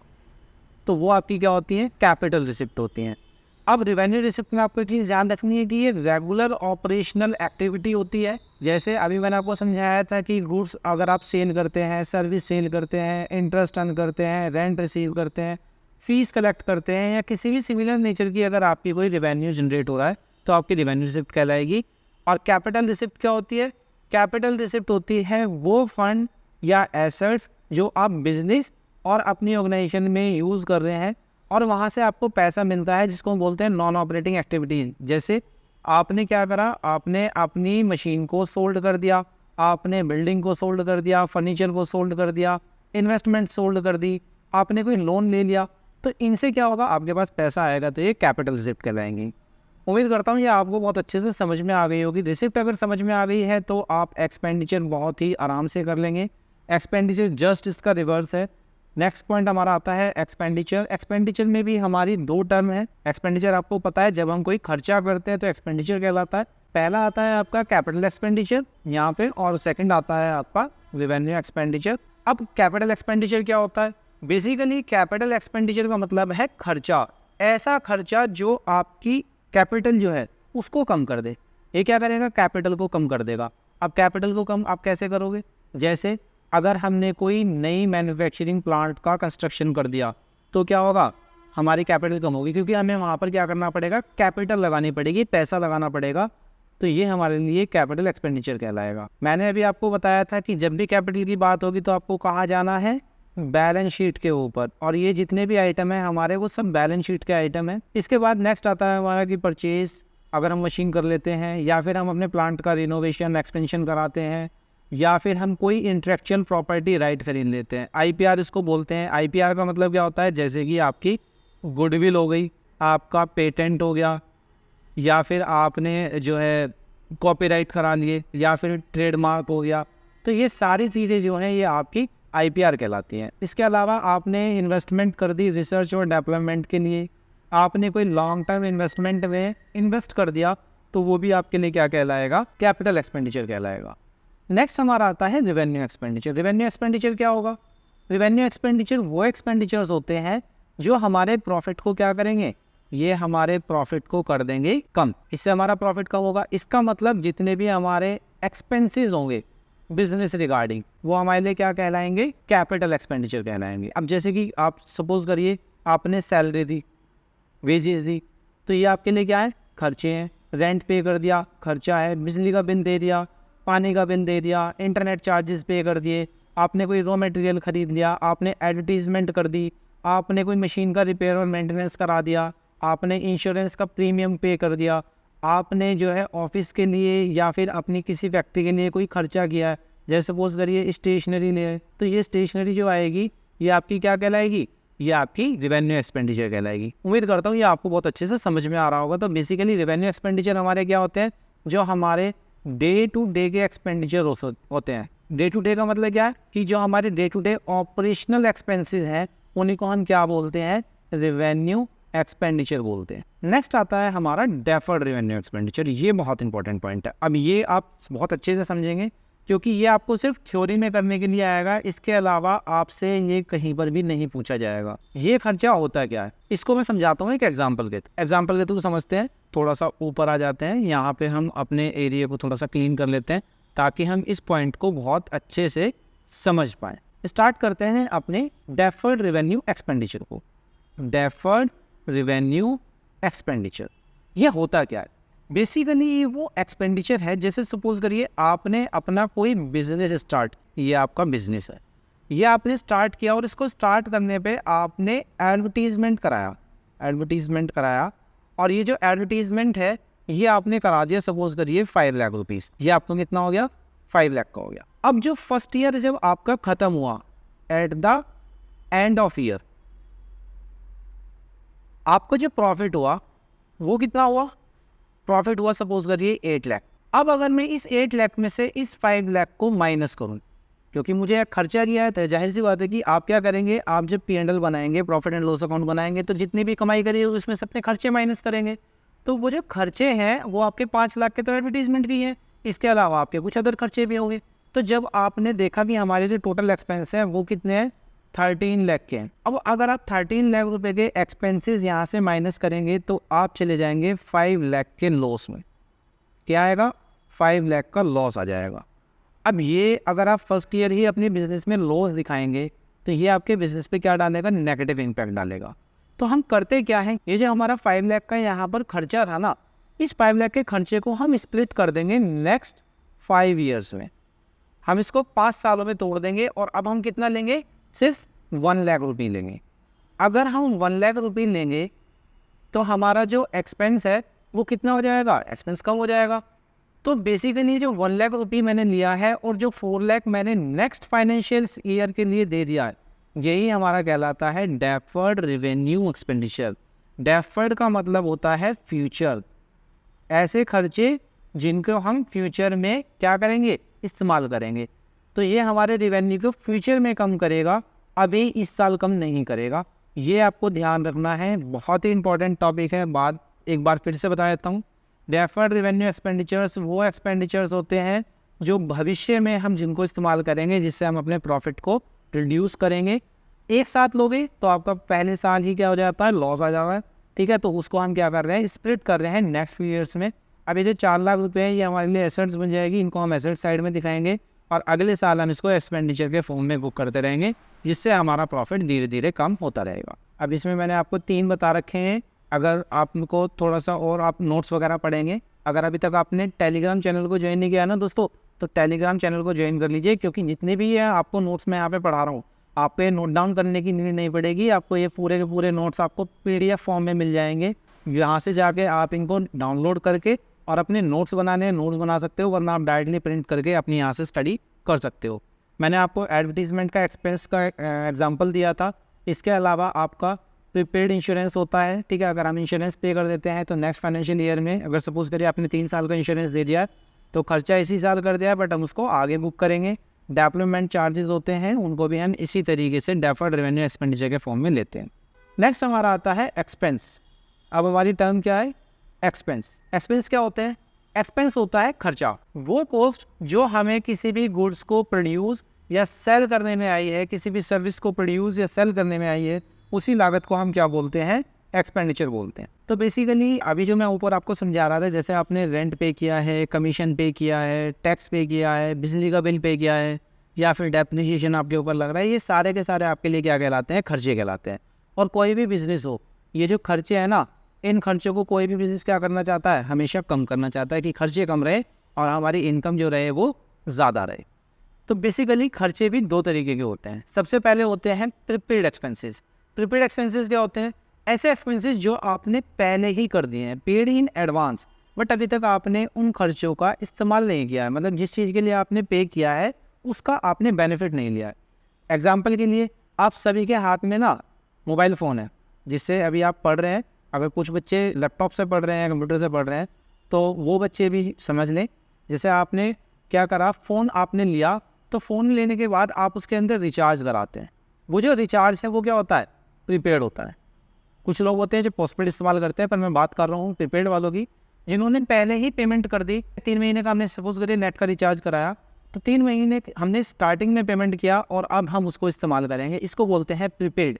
पहले ही पे कर देना और बाद में उस सर्विस को यूज़ करना। जैसे कि आपने प्रीपेड रेंट दे दिया, आपने रेंट पहले ही पे कर दिया 6 मंथ्स का, आपने इंश्योरेंस का प्रीमियम पे कर दिया, या आपने किसी भी संस्था का, इंस्टीट्यूट का क्या है, सब्सक्रिप्शन ले रखा है, तो वो आपने पे कर दिया, आपने एडवर्टीजमेंट के एक्सपेंसेस पे कर दिए, तो ये हमारे लिए क्या कहलाते हैं? प्रीपेड एक्सपेंसेस कहलाते हैं। नेक्स्ट आते हैं आउटस्टैंडिंग एक्सपेंसेस। आउटस्टैंडिंग एक्सपेंसेस क्या होते हैं? आउटस्टैंडिंग एक्सपेंसेस वो एक्सपेंसेस होते हैं जो खर्चा हो तो चुका है पर अभी तक आपने पे नहीं किया है। अभी तक आपने क्या करा है? इसको पे नहीं किया है। तो जब आप पे नहीं कर रहे हैं तो आपको भविष्य में पे करना है। तो बेसिकली यही खर्चे हमारे लिए क्या बन जाते हैं? आउटस्टैंडिंग एक्सपेंसेस कहलाते हैं। अब ये जो प्रीपेड एक्सपेंसेस है ये जाएंगे आपकी एसेट साइड, क्योंकि ये क्या है? आपकी एसेट्स बन गई है, भविष्य में आप इसको इस्तेमाल करेंगे, आपको कुछ पैसा तो देना नहीं है, सर्विस इस्तेमाल करनी है। जबकि आउटस्टैंडिंग जो होते हैं ये हमारे लिए लायबिलिटी कहलाते हैं। ये हमारे लिए क्या है? लायबिलिटी, क्योंकि हमने सर्विस ले ली है और अब उसका पेमेंट हमें करना है। जैसे सपोज करिए आपने किसी की सैलरी या वेजेस नहीं दी है, 6 महीने की सैलरी थी, उसमें से आपने 4 महीने पे कर दिए, 2 महीने आपने अपने पास रख लिए, अभी सैलरी पे नहीं की है, तो 2 महीने की जो सैलरी है वो 2 मंथ की सैलरी आपकी आउटस्टैंडिंग सैलरी कहलाएगी। समझ में आता है आपको? ये आपके आउटस्टैंडिंग एक्सपेंसेस हैं। उम्मीद करता हूँ ये भी आपको समझ में आ गया होगा। अभी तक अगर आप दोस्तों इस चैनल को सब्सक्राइब नहीं किया है तो चैनल को सब्सक्राइब कर लीजिए, और आपके डिस्क्रिप्शन में पुरानी जो वीडियोज़ हैं उनके लिंक्स पड़े हुए हैं, वहाँ से जाके आप उन वीडियोज़ को देख सकते। नेक्स्ट हमारी टर्म आती है इनकम। इनकम क्या होती है? बेसिकली इनकम का मतलब है अगर हम अपने रेवेन्यू में से अगर अपने एक्सपेंसेस को माइनस कर दें तो क्या निकलता है? इनकम निकल के आती है। सपोज़ करिए आपके 4 लाख के गुड्स थे, ठीक है, जिनकी कॉस्ट कितनी थी? 4 लाख। आपने उन 4 लाख के गुड्स को 5 लाख में सोल्ड कर दिया, तो हमारी जो रेवेन्यू है वो कितना है? 5 लाख। कॉस्ट कितनी है? 4 लाख। तो हमारा प्रॉफिट कितना आया? इनका माइनस करेंगे तो आएगा 1 लाख। ये हमारा प्रॉफिट हो जाएगा। तो बेसिकली इनकम हम इसी को ही बोलते हैं। नेक्स्ट आता है प्रॉफिट। प्रॉफिट क्या होगा? प्रॉफिट भी हमारा यही होता है। प्रॉफिट में बेसिकली क्या होता है कि आप अपने एक्सपेंसेस में से अपने एक्सपेंसेस को अपनी इनकम में से माइनस करते हैं, और माइनस करने के बाद जो आपके पास बचेगा वो प्रॉफिट बचेगा। अब ये प्रॉफिट में 2 केस हैं। कौन कौन से केस हैं? हमारा प्रॉफिट 2 तरीके का होता है। सबसे पहला होता है आपका ग्रॉस प्रॉफिट। ग्रॉस प्रॉफिट क्या कहलाएगा? ग्रॉस प्रॉफिट होता है जब आपके जो खर्चे हैं उन खर्चों के अंदर से, देखिए मैं एक छोटी सी आपको एक स्टोरी बताता हूँ, ठीक है, आप उसको ज़्यादा बेटर आप याद रख पाएंगे। हमारी जो कंपनी होती है ना उसमें 2 पार्ट होते हैं। पहला पार्ट होता है, मैं 2 पार्ट बना रहा हूँ, पहला पार्ट होता है फैक्ट्री का, और दूसरा पार्ट होता है ऑफिस सेलिंग एंड डिस्ट्रीब्यूशन। ठीक है, ये 2 पार्ट होते हैं। तो जो हमारे फैक्ट्री के खर्चे होते हैं ये होते हैं डायरेक्ट, और जो हमारा ऑफिस होता है ये खर्चे होते हैं इनडायरेक्ट। तो हमारे 2 तरह के एक्सपेंसेस हो गए, डायरेक्ट एक्सपेंसेस और इनडायरेक्ट एक्सपेंसेस। अब ये जो डायरेक्ट एक्सपेंसेस है इनको घटाने के बाद जो आपने इनकम करी, जैसे सपोज करिए आपने सेल करी और उस सेल में से आपने अपने डायरेक्ट एक्सपेंसेस को घटा दिया, तो बचेगा आपका ग्रॉस प्रॉफिट। ग्रॉस प्रॉफिट का मतलब क्या है कि अभी ये ग्रॉस है, अभी इसमें से सारे खर्चे हमने नहीं हटाए हैं, फिर इस ग्रॉस प्रॉफिट में से हम अपने इनडायरेक्ट एक्सपेंसेस को माइनस करते हैं। उसके बाद हमारा आता है नेट प्रॉफिट, और ये नेट प्रॉफिट जो है यही आप ट्रांसफ़र करते हैं अपनी बैलेंस शीट के अंदर। तो बेसिकली हमें नेट प्रॉफिट की ज़रूरत होती है। ग्रॉस प्रॉफिट हम कैलकुलेट करते हैं अपने नेट प्रॉफिट को निकालने के। अब मैं एक और एग्जांपल आपको बता देता हूँ, सबके यहाँ पे अप्लाई हो ये ज़रूरी नहीं है। आपके घर पे क्या होता है?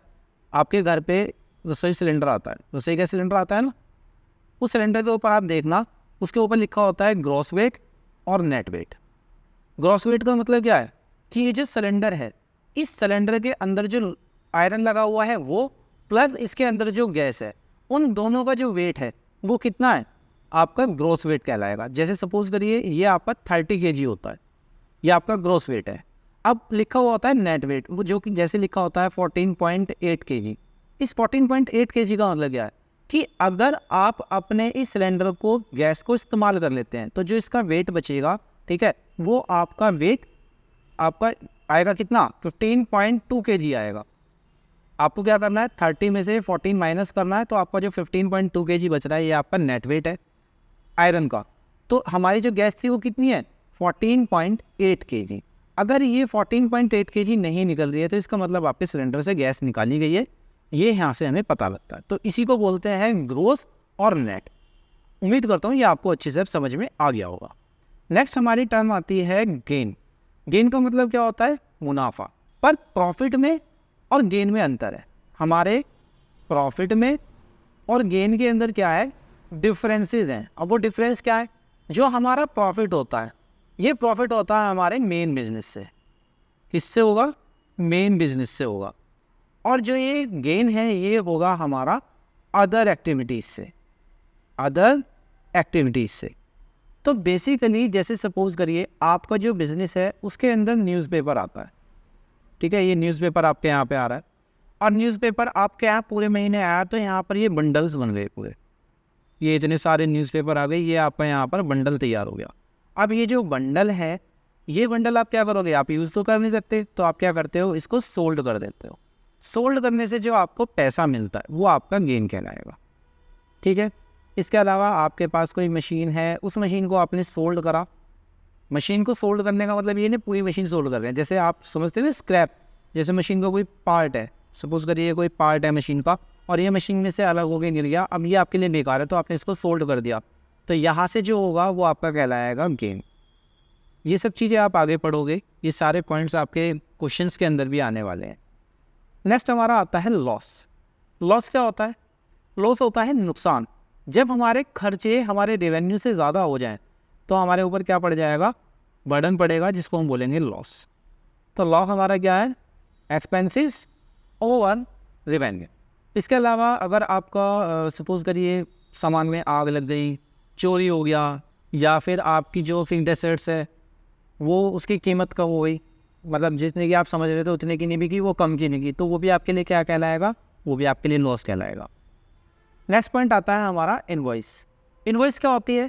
इनवॉइस होती है हमारी बिल। इनवॉइस को हम क्या बोलते हैं? बिल। जब भी आप कहीं शॉपिंग करने जाते हैं तो आपको एक बिल देते हैं जो दुकान वाले हैं।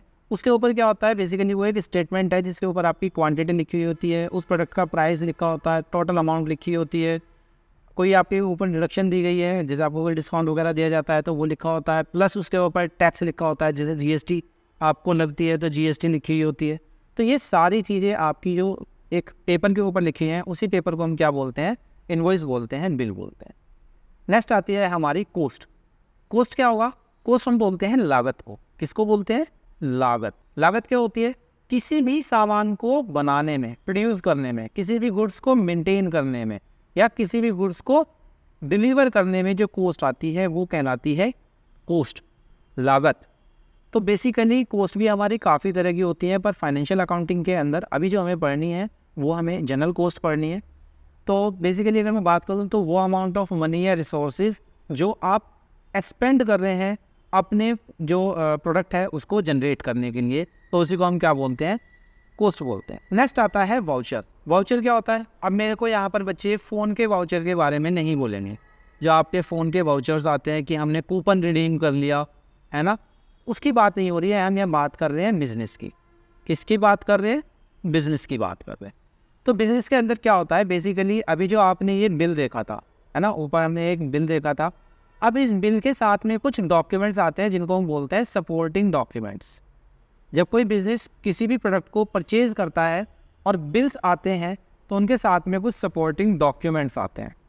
वही सपोर्टिंग डॉक्यूमेंट्स हमारे लिए कहलाते हैं वाउचर। क्या कहलाते हैं? वाउचर कहलाते हैं। अब ये जो वाउचर है ना, एक छोटा सा पॉइंट आप समझ लें यहाँ पे। जो वाउचर है ये कैश रिसिप्ट हो सकती है, इनवॉइस भी हो सकती है, कैश मेमो हो सकता है, बैंक में आप जाते हैं पैसे जमा करते हैं तो पे स्लिप हो सकती है। ये सारी चीज़ें आपकी वाउचर्स के फॉर्म में ही आती हैं, ये भी वाउचर ही है। नेक्स्ट आता है आपका डेप्रिसिएशन, जो मैं आपको बहुत बार अच्छे से करा चुका हूँ। डेप्रिसिएशन का मतलब क्या होता है? जो हमारी फिक्स्ड एसेट्स है उसको हम जो यूज़ कर रहे हैं कंटिन्यूसली, उसके यूज़ करने से जो उसकी वैल्यू में फॉल आ रहा है, डिक्रीज़ हो रही है उसकी वैल्यू, इसी को हम क्या बोलते हैं? डेप्रिसिएशन बोलते हैं। नेक्स्ट पॉइंट आता है हमारा बैड डेब्ट्स। बैड डेब्ट्स क्या होते हैं? बेसिकली आपने एक टर्म पढ़ी थी डेटर। जिन बच्चों ने अभी तक पुरानी क्लास नहीं देखी है तो डिस्क्रिप्शन में लिंक है, वहाँ से जाकर आप हम क्लासेस को देख लीजिए। वहाँ पे मैंने डेटर क्रेडिटर क्या होते हैं इनको अच्छे से समझाया था। तो बेसिकली हमने जो है अपने गुड्स को सोल्ड किया। सोल्ड करने के बाद ये हमारा जो डेटर बना, इस डेटर से अब हमें पैसे आने थे। सपोज़ करिए 20,000 रुपये आने थे, ये 20,000 आने थे।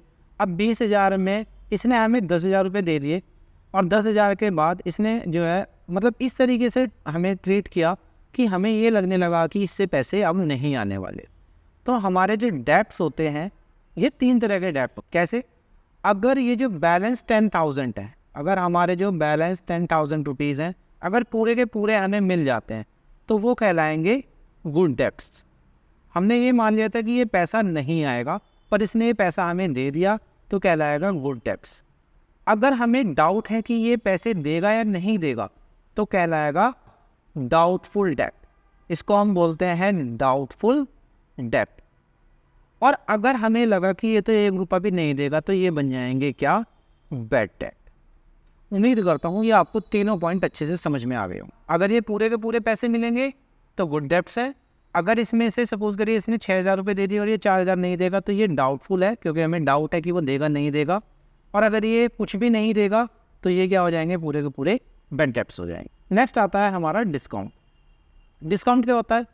किसी भी प्रोडक्ट की जो प्राइस होती है उसमें जो डिक्रीज़ होता है उसका वैल्यू, उसी को हम क्या बोलते हैं?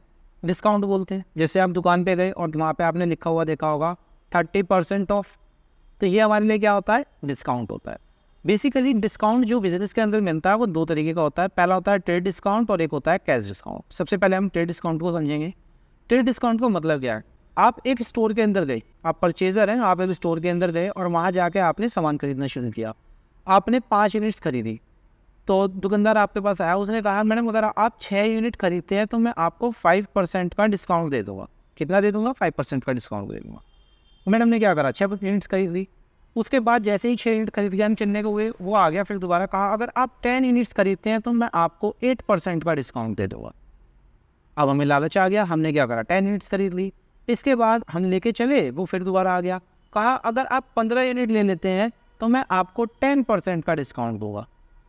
अब हमने 15 यूनिट भी खरीद ली, फिर वो आ गया, कह रहा अगर आप 25 यूनिट ले लेते हैं तो मैं आपको 15% का डिस्काउंट दूंगा।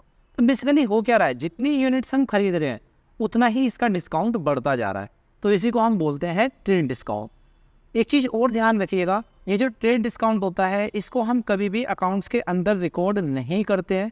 इसको हम डिडक्ट कर लेते हैं अपनी इनवॉइस के अंदर से, और जो भी डिडक्ट होने के बाद वैल्यू होती है उसी की हम क्या करते हैं, एंट्री करते हैं। तो कभी भी ट्रेड डिस्काउंट की हम एंट्री नहीं करेंगे। इसके बाद आपका नेक्स्ट आता है कैश डिस्काउंट। कैश डिस्काउंट क्या होगा, अब सपोज करिए आपने ये 25 यूनिट खरीदी और ये 25 यूनिट जो है आपकी ये बैठी 23,580 रुपये की। अब ये 580 रुपये की बैठी, इसने कहा कि मैडम अगर आप अभी मेरे को कैश में पेमेंट करते हैं, क्या करते हैं, अगर अभी आप मेरे को कैश में पेमेंट करते हैं, अगर अभी आप पेमेंट कर देंगे तो मैं आपको क्या करूँगा और एक्स्ट्रा डिस्काउंट दे दूँगा 5%। अब मैडम ने क्या कहा, भैया एक काम करो, इसमें से 13,580 रुपये का तो एक बिल बना दो और जो 10,000 रुपये हैं वो मैं अभी आपको कैश में पे कर देता हूँ। तो हमें जो डिस्काउंट मिलेगा वो सिर्फ 10,000 पे मिलेगा, इस 13,580 पर नहीं मिलेगा। तो कैश डिस्काउंट हमेशा आपको पेमेंट्स के ऊपर मिलता है, फुल अमाउंट के ऊपर नहीं मिलेगा, और ये कैश डिस्काउंट आपका अकाउंट्स की बुक में रिकॉर्ड किया जाएगा। समझ में आ गया। चलिए नेक्स्ट आता है सोलवेंट और इंसॉल्वेंट। सोलवेंट क्या होता है, सोलवेंट और इंसॉल्वेंट दोनों एक ही थाली के कहते हैं ना, चट्टे बट्टे होते हैं, ये वही हैं। पहले हम इंसॉल्वेंट को समझते हैं। आप इस इंसान को देख रहे हैं, ये यहाँ पे खड़ा है, ये इंसान क्या है, इसकी देखे जेब बिल्कुल खाली है बाहर। तो बेसिकली जिस इंसान के पास कुछ भी नहीं होता, जो होता है क्या, कंगाल, उसको हम क्या बोलते हैं, इंसॉल्वेंट बोलते हैं। क्या बोलते हैं, इंसॉल्वेंट बोलते हैं। मतलब उसके पास बिल्कुल पैसा नहीं है, उसकी जो लायबिलिटीज़ हैं उनको वो फुलफिल नहीं कर सकता, उनको वो मिट आउट नहीं कर सकता, वो किसी को पैसे देने की स्थिति में नहीं है। इसका मतलब उसकी लायबिलिटीज़ उसकी एसेट्स से क्या हो गई हैं, ज़्यादा हो गई हैं। तो वो क्या कहलाएगा, इंसॉल्वेंट कहलाएगा। और सॉल्वेंट क्या होगा, जिसके पास भरपूर मात्रा में पैसा है और वो जब चाहे जिस डेप्ट को चाहे पे कर सकता है, उसको हम बोलते हैं सॉल्वेंट। अब बात आती है रिबेट की। रिबेट क्या होती है, अभी मैंने आपको डिस्काउंट पढ़ाया था, तो सपोज करिए अगर उस डिस्काउंट के अंदर अभी जैसे हमने कुछ अमाउंट ली थी, एक अमाउंट ले लेते हैं, जैसे 12,380 रुपये का हमारा पेमेंट होना था। तो दुकान वाला क्या कहता है, मैडम एक काम करिए आप 12,000 रुपये दे दीजिए, 380 रुपये उसने ऊपर के छोड़ दिए। तो ये जो 380 रुपये की आपको छूट दी है ना, इसी को हम बोलते हैं रिबेट। ये क्या है, ये रिडक्शन है गुड्स के प्राइस में, ठीक है, आफ्टर, कब, जब वो गुड्स बिक चुके हैं, ठीक है। तो ये बेसिकली आपको गुड्स सोल्ड होने के बाद जो आपको रिबेट, जो आपको छूट मिलती है, वही कहलाती है रिबेट। इसके बाद नेक्स्ट पॉइंट आता है हमारा एंटिटी का। एंटिटी क्या होती है, एंटिटी होती है कोई भी इकोनॉमिक यूनिट। इकोनॉमिक यूनिट अगर किसी बच्चे को नहीं पता है तो मैं एक बार फिर से बता देता हूँ। इकोनॉमिक यूनिट्स का मतलब होता है वो यूनिट्स जो आपकी प्रॉफिट के लिए काम करते हैं। किसके लिए काम करती हैं, प्रॉफिट के लिए काम करती है। इनका मेन पर्पस प्रॉफिट कमाना होता है। जहाँ पैसा इन्वॉल्व हो जाए, क्या हो जाए, जहाँ आपका पैसा इन्वॉल्व हो जाए, वही हमारे लिए क्या कहलाता है, इकोनॉमिक यूनिट कहलाती है। अब इकोनॉमिक यूनिट आपकी कोई भी हो सकती है। बिजनेस आपने पढ़ी है, प्रोप्राइटरशिप पढ़ी होगी, पार्टनरशिप फर्म पढ़ी होगी, कंपनी पढ़ी होगी, आपने ये सारी चीज़ें पढ़ी होंगी। अगर आपने अभी तक बिज़नेस नहीं पढ़ी है तो टेंशन मत लो, मैं आपकी बिज़नेस भी स्टार्ट कराऊंगा और उसकी क्लासेस भी आपकी जल्दी ही स्टार्ट हो जाएंगी। अगर आपको बिज़नेस की क्लासेस चाहिए तो आप कमेंट सेक्शन में मेरे को ज़रूर कमेंट करके बताइए कि आप बिज़नेस की क्लासेस चाहते हो। जैसे आपको अकाउंट्स के नोट्स के साथ में क्लासेस मिल रही है, बिज़नेस की क्लासेस भी आपको ऐसे ही नोट्स के साथ में मिलेंगी फ्री ऑफ कॉस्ट, आपको कुछ भी पे करने की ज़रूरत। तो जैसे आपकी रिलायंस है, आपकी टाटा है, या फिर आपकी टीवीएस कंपनी है, ऑडी है, ये बेसिकली क्या है, ये सभी आपकी एंटिटीज़ है। इसके बाद आता है आपका एंट्री। नेक्स्ट पॉइंट क्या आता है हमारा, एंट्री। एंट्री क्या होती है, किसी भी ट्रांजेक्शन को अपनी बुक्स के अंदर रिकॉर्ड करना हमें एंट्री कहलाता है। मतलब हम क्या करते हैं, हम वहाँ पर एक लिखते हैं ना, जैसे मैंने आपको पहले भी बताया था कि हमने अगर कोई चीज़ परचेज़ करी है तो हम लिखते थे purchase account debit to cash account. तो ये मेरे लिए क्या है, ये मेरे लिए एक एंट्री है। क्या है, एंट्री है। अब बात आती है बुक वैल्यू। बुक वैल्यू क्या होती है, जैसे आपकी बुक्स ऑफ अकाउंट है, जैसे ये बुक है, यहाँ पे आपने बैलेंस शीट बना रखी है, तो जो आपकी बुक्स के अंदर आपने वैल्यूज लिख रखी हैं वही वैल्यूज क्या कहलाएंगी, आपकी बुक वैल्यू कहलाएंगी। बस इतनी सी बात है, आपको इसमें कुछ ज़्यादा याद ही नहीं रखना। जो आपने फाइनेंशियल स्टेटमेंट अपने बनाए हैं, ठीक है, बुक्स ऑफ अकाउंट्स बनाई हैं, उसके अंदर जो आप वैल्यू लिख रहे हैं वही वैल्यू क्या कहलाएगी, बुक वैल्यू कहलाएगी। अब बात आती है कि बुक्स ऑफ अकाउंट्स क्या होते हैं। बुक्स ऑफ अकाउंट्स का मतलब ये है जितने भी आपने जैसे जनरल किया था, लेजर बनाया था, कैश बुक है, बैंक की बुक है, सेल्स की बुक है, परचेज बुक है, सेल्स रिटर्न बुक है, परचेज रिटर्न बुक है, ये जितनी भी बुक्स आप बना रहे हो ये सारी की सारी आपकी बुक्स ऑफ अकाउंट्स कहलाती। नेक्स्ट आपका आता है cost of good sold. Cost of good sold क्या होती है, मतलब वो लागत जो आपके किसी भी सामान को जो आप प्रोडक्शन कर रहे हैं आगे बेचने के लिए, उसमें जो लागत आई है वो आपकी लागत कहलाती है, को हम बोलते हैं कॉस्ट ऑफ गुड सोल्ड। इसका एक फॉर्मूला होता है, फॉर्मूला मैं आपको बता देता हूँ। इसको बोलते हैं COGS, cost of good sold. Opening stock plus purchase plus direct expenses minus closing stock, यही हमारा क्या होता है, कॉस्ट ऑफ गुड सोल्ड होती है। अगर आप ये फॉर्मूला अप्लाई करेंगे तो आपकी कॉस्ट ऑफ गुड सोल्ड यहाँ पर निकल कर आ जाएगी। अब पॉइंट आता है आपका डेबिट और क्रेडिट का, कि डेबिट और क्रेडिट क्या होते हैं। बेसिकली हमारे जो अकाउंट्स होते हैं वो दो पार्ट्स में डिवाइड होते हैं, डेबिट और क्रेडिट। देखिए मैं आपको छोटा सा एक अकाउंट बना कर दिखा देता हूँ। आपके अकाउंट इस तरीके से टी शेप बनते हैं, तो ये जो साइड है ये आपकी डेबिट की साइड होती है और ये साइड आपकी क्रेडिट की होती है। तो इनके हम रूल पढ़ेंगे, जो अकाउंट से हमारे गोल्डन रूल है उससे आप समझ पाओगे। तो जब भी आप कोई एंट्री करोगे तो इन्हीं डेबिट और क्रेडिट के हिसाब से आपको एंट्री करनी है। ये जो डेबिट और क्रेडिट है ये आपके दिए थे किसने, फादर ऑफ अकाउंटिंग, जिसको हम बोलते हैं लुका पैसिओली। उन्होंने इनको डेबिट और क्रेडिट को डिफाइन किया था, उन्होंने बताया था। इसके बाद आते हैं आपके फाइनल अकाउंट्स। फाइनल अकाउंट्स मैं आपको स्टार्टिंग से बताता आ रहा हूँ, जो आपके at the end of the year बनते हैं उनको हम क्या बोलते हैं, फाइनेंशियल स्टेटमेंट या फाइनेंशियल अकाउंट बोलते हैं। अब इसके अंदर क्या होता है, इसके अंदर आपकी सारी जितने भी आपकी कैपिटल है, आपकी एसेट्स हैं, आपकी लायबिलिटी है, आपका प्रॉफिट एंड लॉस है, ये सारी चीज़ें इसके अंदर इंक्लूड हो जाती हैं। तो बेसिकली फाइनेंशियल स्टेटमेंट जो होते हैं या फाइनल अकाउंट होते हैं, इसके अंदर हम क्या बनाते हैं, अगर कोई मैन्युफैक्चरिंग यूनिट है मैं उसके साथ में बता रहा हूँ, तो एक तो आपका मैन्युफैक्चरिंग अकाउंट बनेगा, प्लस दूसरा आपका बनेगा ट्रेडिंग अकाउंट, मैन्युफैक्चरिंग अकाउंट और trading account, profit and loss account, तीन तो ये बनने हैं, प्लस इसके साथ में आपकी बननी है बैलेंस शीट। ये आपके होते हैं फाइनेंशियल स्टेटमेंट। लास्ट हमारा पॉइंट आता है बैलेंस शीट। बैलेंस शीट क्या होती है, मैंने आपको स्टार्टिंग में एक तराजू बना के दिखाया था कुछ इस तरह से। अगर बच्चों ने स्टार्टिंग की क्लासेस देखी हैं तो आपको याद होगा, मैंने बताया था कि तराजू जब हम भी कोई भी सामान तोलते हैं तो ये तराजू दोनों साइड से क्या होना चाहिए, इक्वल होना चाहिए, तभी हम मानते हैं कि ये जो सामान इसके अंदर तोल रहा है वो बिल्कुल सही इसकी तोल है। तो इसी तरीके से आपकी जो बैलेंस शीट है वो होती है, बैलेंस शीट की दो साइड होती है, एक साइड होती है लायबिलिटी और एक साइड होती है एसेट्स। अगर आपकी ये एसेट्स बराबर है लायबिलिटीज़ के तो आपकी बैलेंस शीट सही है, बट अगर ये बराबर नहीं है तो आपकी बैलेंस शीट सही नहीं है, उसमें कहीं ना कहीं मिस्टेक है, ये आपको याद रखना है। तो दोस्तों ये हमारी आज की क्लास थी। आपका जो चैप्टर नंबर 2 था वो मैंने पूरा का पूरा कंप्लीट कर दिया है। आपका फर्स्ट चैप्टर और सेकंड चैप्टर आपके कंप्लीट हो चुके हैं, आपका थर्ड चैप्टर स्टार्ट हो जाएगा। अब अगर किसी भी बच्चे को इन 2 चैप्टर्स में कोई डाउट है तो वो कमेंट सेक्शन में कमेंट कर सकता है, वहाँ से आप अपने डाउट्स पूछ सकते हैं। प्लस आपको नोट्स दिए जा रहे हैं, टेलीग्राम जो चैनल है हमारा वहाँ पर आपको नोट्स मिल जाते हैं, तो आप टेलीग्राम चैनल पर जाकर नोट्स भी अपने डाउनलोड कर सकते हैं। इसके अलावा आपको जब प्रैक्टिकल क्वेश्चन स्टार्ट हो जाएंगे तो प्रैक्टिस के लिए वहाँ पर क्वेश्चंस दिए जाएंगे, यहाँ पर आपके क्वेश्चंस रहने वाले हैं, प्लस आपको थ्योरी के लिए भी क्वेश्चंस दिए जाएंगे जिससे आप अपने थ्योरी के क्वेश्चंस को भी कर पाएंगे। इसके अलावा आपका MCQ सेक्शन भी यहाँ पर स्टार्ट जल्दी होने वाला है। तो जुड़ जाइए हमारे टेलीग्राम चैनल के साथ, जहाँ पर आपकी कंप्लीट क्लासेस के साथ में आपकी होने वाली है कंप्लीट प्रिपरेशंस, जहाँ आप अच्छे से प्रिपेयर करके अपने मार्क्स को कर सकते हैं इंक्रीज़। चलिए मिलता हूँ आपसे अगली क्लास में, तब तक के लिए thank you and bye bye.